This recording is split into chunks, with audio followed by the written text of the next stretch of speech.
2 buwan or 3 buwan ko na atang pinipintahan tong set ng Spartan Seveda na to. 2 dahilan kung bakit ako natagalan. Dumating pinsan ko galing US at pinsan ko pa na isa galing sa Capiz. So kailangan ko umuwi ng Manila. Catch up kami, kamustahan, tawanan. Life is too short. Let's spend our time din sa mga mahal natin sa buhay. Kaya ngayon, panahon na para tapusin natin yung Final 5 ng Spartan Sevesta. Tara, let's bagets. Let's do this. Spartans! What is your profession? Ito yung remaining 5 ng Spartan Sevesta natin.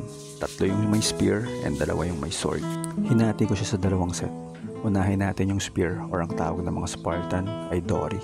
9 feet long ang actual size ng Dory.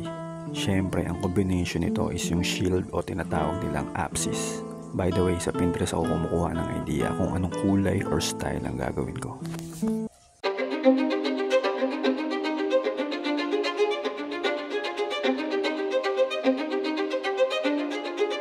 May natitira pa tayong 2, yung may sword or in Greek, ang tawag nila dito is Siphus. This is a very effective weapon lalo na sa close quarter combat. Ito, maangas din tong pose na to. Nasa top 5 na favorite ko na pose to sa set. Parang ganito ang position niya. Kung napanood mo ang series ng Rome, imaginein mo thousands of soldiers na nasa ganyang formation. Angas, diba? It requires discipline not to break their lines. Sa buhay, dapat ganun din.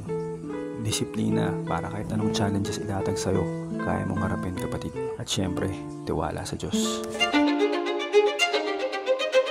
It's time sa ating revelasyon, the Final 5.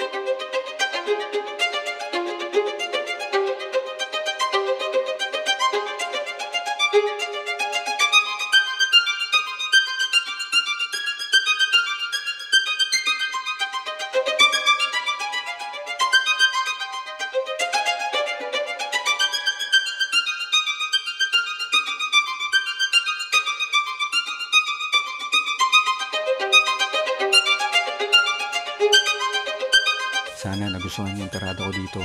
Paalam, kapatid, and God bless you.